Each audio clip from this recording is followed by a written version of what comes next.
Mr. Houth, it's a pleasure to serve under your chairmanship, and I rise to move new clause 56, tabled in my name and the names of honourable and right honourable members from across the House, and I hope this will pick up cross-party support, because this amendment places the future of our economy, the future in jobs and trade at the centre of the debate, where I believe that it should be, because in leaving the European Union, as people have voted for us to do, there remains an outstanding question of what happens in terms of our membership of the single market and the customs union. Because contrary to what we were told earlier by the right honourable member for the Forest of Dean, this was not a clear issue during the referendum. There were differences of opinion on the Remain side and the Leave side.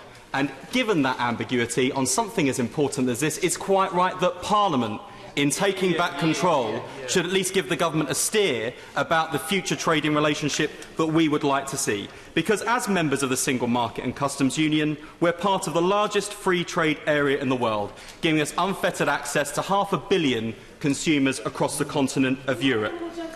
I certainly will. Would he not agree with me it is at best unfortunate that his front bench hasn't used its opposition supply days to have exactly that debate and indeed a vote on the single market, the customs union and indeed the free movement of people? Well, I just say, with respect to the honourable lady, I have a lot of respect for the way she's conducted herself during the debate.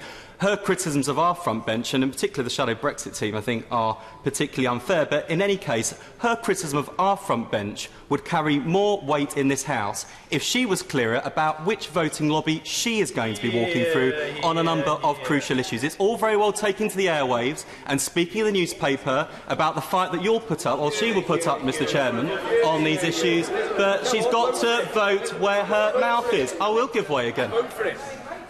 I've made it very clear that I very much hope that the government will see the good sense as has been put forward in much of the wording of new clause 110 and some sort of compromise and sense can be achieved. But I make it very clear, in the absence of that, I will find myself perhaps with no alternative but to go against my government, the last thing I want to do. Terribly disappointing, but nonetheless, as members of the single market and customs unions, we're part of the largest free trade area in the world, and we've heard a lot about global trade and our relationship with the rest of the world, but what's often overlooked is that membership of the European single market and customs union facilitates global trade. In fact, it has more free trade agreements with the rest of the world than the United States of America, China, Canada, Japan, Russia, India and Brazil.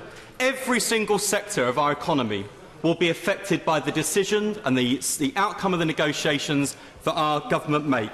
And last week the cat was let out of the bag, or should I say, in the case of the right honourable member for Rushcliffe, the rabbit was let out of Alice's Wonderland, because the former Chancellor, the right honourable member for Rushcliffe, pointed out that the idea that we will leave the most advanced and sophisticated free trade agreement in the world, and there will be queuing up countries around the world that will give us as favourable terms, as good for our economy, is fanciful. And if that weren't bad enough, we should listen to the right honourable member for Tatton, because my jaw dropped when I heard him utter these words. He said the Prime Minister has chosen not to make the economy the priority in this negotiation.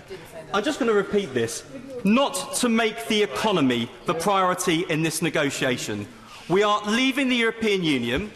There is a real risk that the Prime Minister is going to drive a coach and horses through the biggest single trade agreement and free trade area in the world that we're part of. She's going to drive a coach and horses through that, divorce us from the single market, divorce us from the customs union, with implications for jobs, for trade, for investment, for the jobs of my constituents, for the jobs of every constituency, of every member of this House. And yet the economy is not the priority in this negotiation.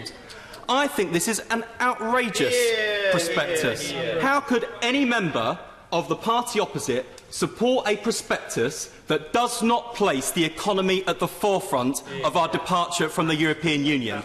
It is reckless, it is irresponsible. If we were behaving like this, they would be attacking us and saying that we lack economic credibility. This lot don't even put the economy on the agenda. It's an absolute outrage. I'm sorry I've given way already, and I'm really conscious that other people want to come in. The government should be seeking to get the best possible trading relationship with the European Union as it possibly can, and I cannot fathom why the Prime Minister isn't setting out to keep Britain in a reformed single market. Margaret Thatcher was the architect. I won't give away, and I want to draw my remarks to a conclusion so that other people can draw in. I think, by the way, Mr. Chairman, it is outrageous that we have not had enough time to debate these substantial issues. I would just say Margaret Thatcher was the architect of the single market. The Prime Minister could be the architect of a reformed single market. And in terms of the consequences and the choices and the trade-offs that lie ahead, whether on rules, on freedom of movement, on financial contribution, we should not give this government a blank cheque. They haven't earned it. Any government that enters a process like this and says that the economy is not the priority does not deserve the trust of this House and doesn't deserve the trust of the British people.